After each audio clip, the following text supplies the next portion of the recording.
Peace and blessing to all the viewers. All praises to the Most High for giving us another opportunity to come together to deliver another profound message.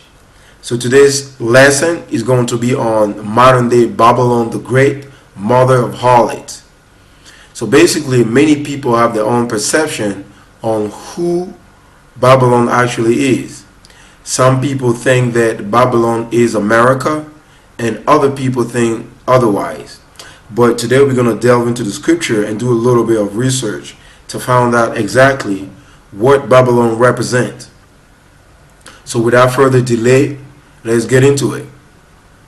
And there came one of the seven angels which had the seven vials, and talked with me, saying unto me, Come hither, I will show unto thee the judgment of the great whore that sit upon many waters, with whom the kings of the earth have committed fornication, and the inhabitants of the earth have been made drunk with the wine of her fornication.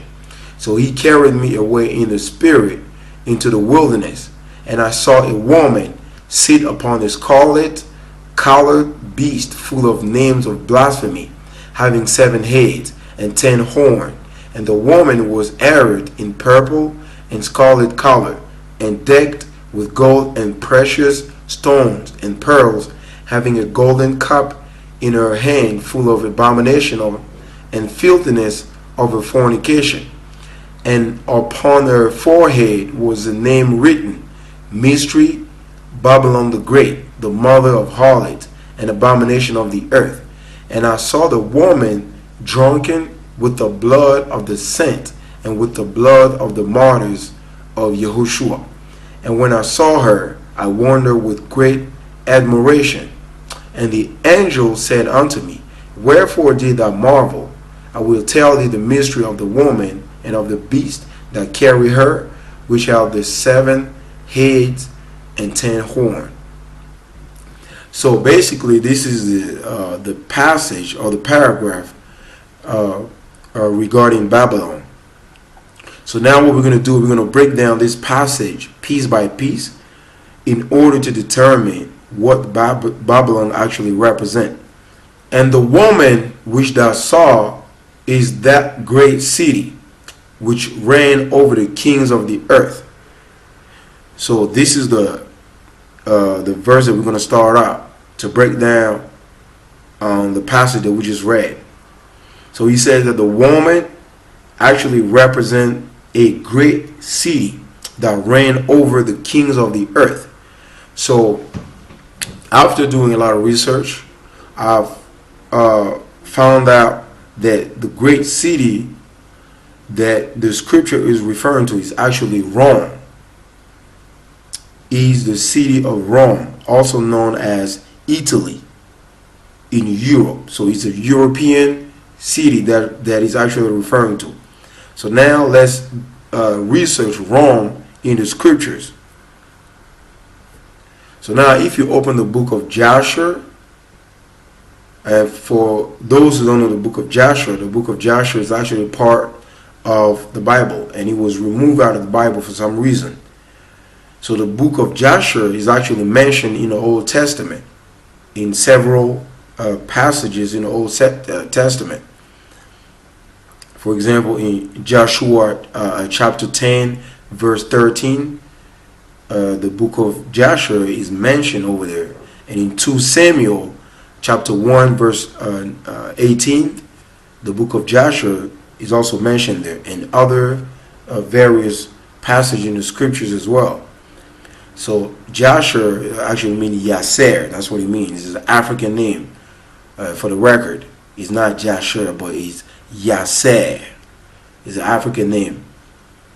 So basically, the Roman, the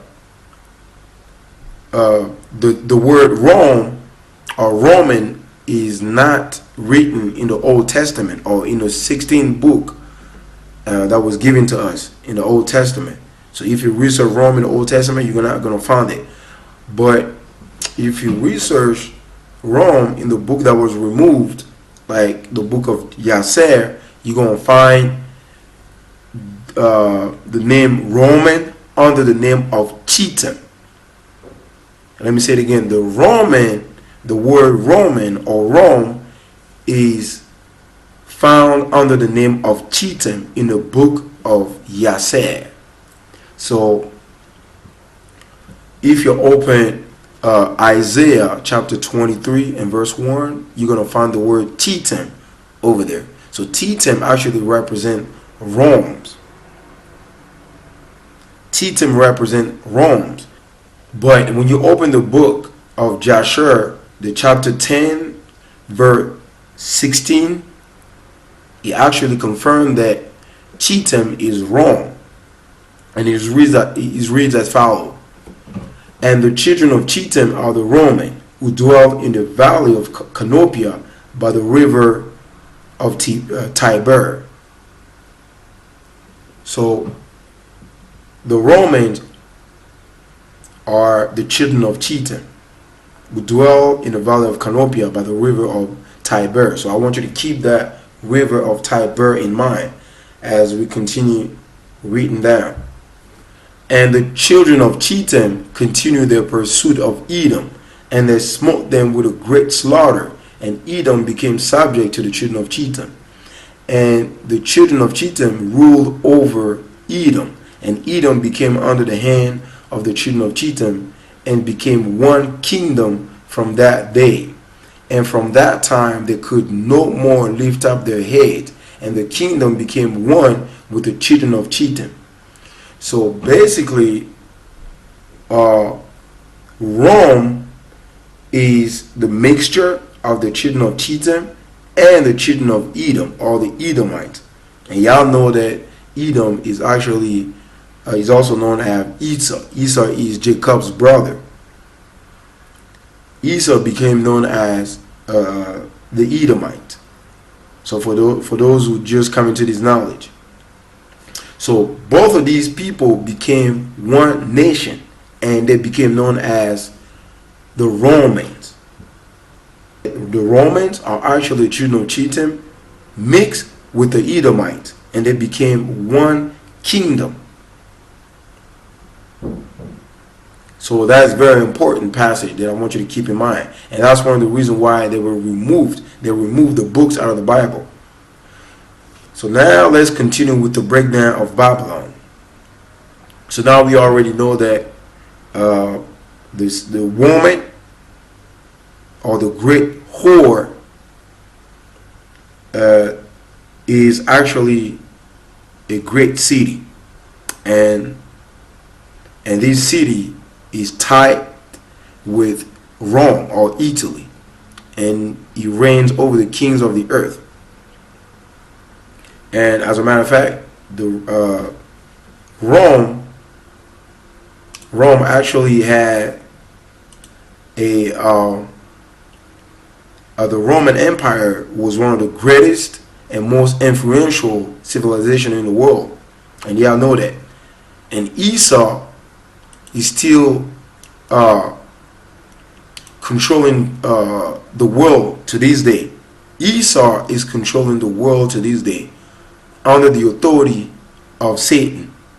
And for those who understand the scripture, you know what I'm talking about. So that's why he says the woman that you saw is that great city that reigned over the kings of the earth. So this is talking about the Romans, or the Caucasians. And here is the mind which has wisdom. The 7 heads are 7 mountains on which the woman sitteth. So the seated, or the great city that sit on the beast, because the beast has 7 heads, those 7 heads represent 7 mountains. So now if you research Rome, then you're going to find out that Rome is surrounded by 7 hills. Rome was founded on the banks of the Tiber River and was surrounded by 7 hills. So now you remember the Tiber River that we read earlier, that I told you to keep in mind. So now it's becoming very clear. So Rome is known to be surrounded by 7 hills, and those are the names of the 7 hills over there on the screen, as you can see. So now we get a little bit more information on the woman, or that great city that reigned over the kings of the earth. This is Rome. This is further proof that this great city has something to do with the cities of Rome. So those are the different mountains or hills of Rome. So now I want you to understand that there's a spiritual feature of the Great Babylon. And that spiritual feature of the Great Babylon is the pagan Roman Catholic Church that is based in the city of Vatican. I want you to understand that Vatican City is city-state surrounded by Rome, Italy, is the headquarters of the Roman Catholic Church. And the woman was arrayed in purple and scarlet color, and decked with gold and precious stone and pearl, and having a golden cup in her hand, full of abomination and filthiness over fornication. So these women, or that great city Rome, is having a golden cup in her hand, full of abomination and filthiness of fornication. The fornication that I was referring to is not talking about a sexual immorality. So I don't want you to take that literally. He's actually referring to a spiritual fornication. So for instance, the children of Israel are like a nation that is married unto the Most High.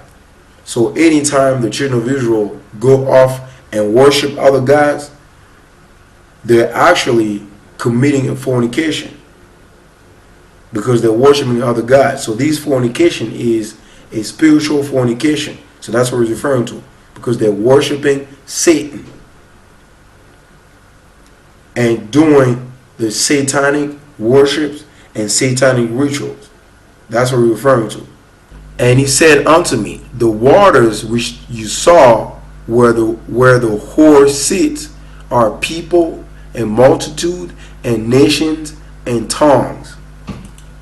So now we get a little bit more details about these Babylon. So this great city that has a cup full of fornication and abomination is sit upon many waters, and those waters represent the people, the multitude, and the nations and the tongues. And now we're going to focus on the spiritual aspect of that woman, which is the Roman Catholic Church that's controlling the people and the nations and the tongues. On the forehead was a name written, Mystery Babylon the Great, the mother of harlot and abomination of the earth. So basically the Roman Catholic Church is the mother of harlot. And now the harlot are underneath the Roman Catholic Church. So now you got to ask yourself, who are the harlots? So the harlots are the various religious denominations, because they're all branched off of the Roman Catholic Church. All these other churches, all these other Christian churches, all these other church denominations, they all broke off from the Roman Catholic Church, whether you want to believe it or not. Whether you're a Baptist, whether you're a Protestant, you all come from your mother, the Roman Catholic Church, because you're all doing the same thing. That's why you call you are her children. She's the mother of harlot, because y'all doing the same thing. Y'all worshiping on Sundays. Y'all worshiping the white Jesus, because Jesus is their God.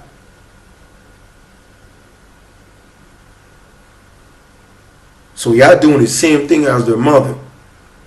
You are teaching that the laws are done away with, that we don't have to keep no laws, and you can do whatever you want. All you have to do is believe. You're doing the same thing. You are partaking in pagan rituals like Easter's uh, Sunday worships, Valentine's Day, and those, all of these satanic rituals on a very high level. So you are all the same. So the Roman Catholic Church is a mother of harlot, the mother of these other Christian denominations. For all nations have drunk of the wine of the wrath of her fornication, and the kings of the earth have committed fornication with her, and the merchants of the earth are waxed rich through the abundance of her delicacies. So all the kings of the earth, all your presidents, all the people that control the countries, they're all involved in satanic rituals. They all have been committing fornication with this great woman, or this great whore, or that great city, the Roman Catholic Church, the Vatican, this European nation. All your kings, all the president, they're going over there committing fornication with her.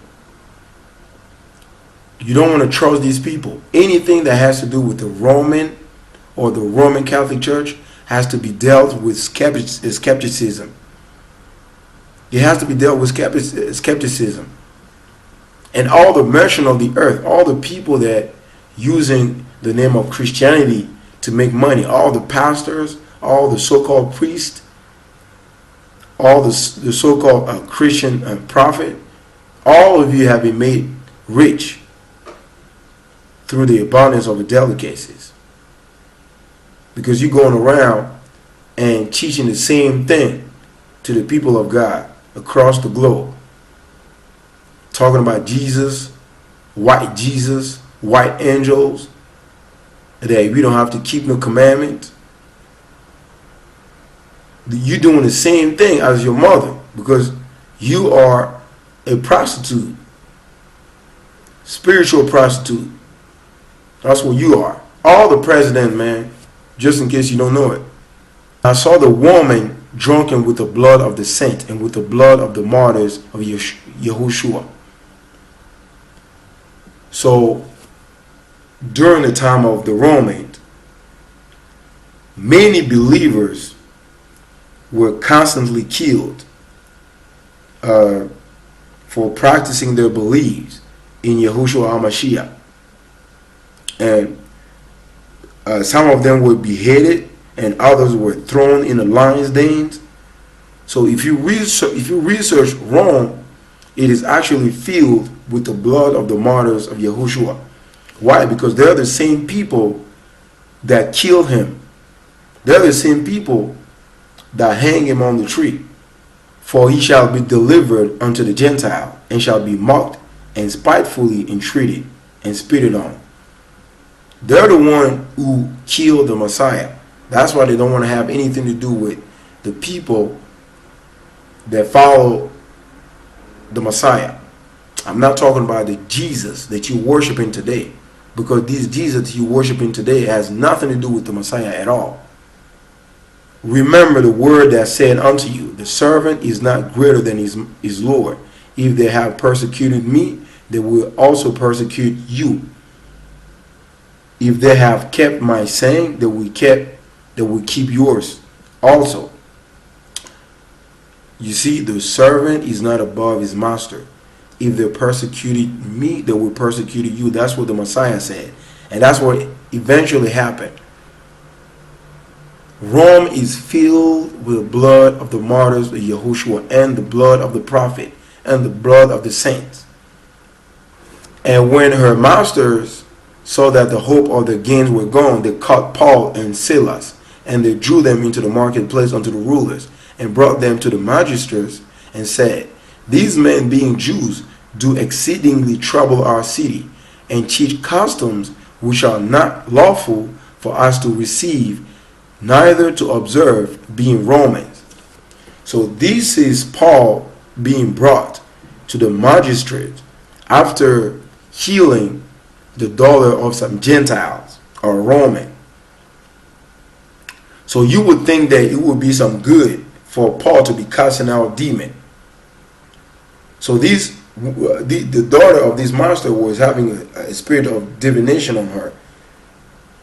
And now the master is bringing Paul to the court for healing her daughter, and saying that Paul is trying to teach them customs which are not lawful for them to receive, being Romans.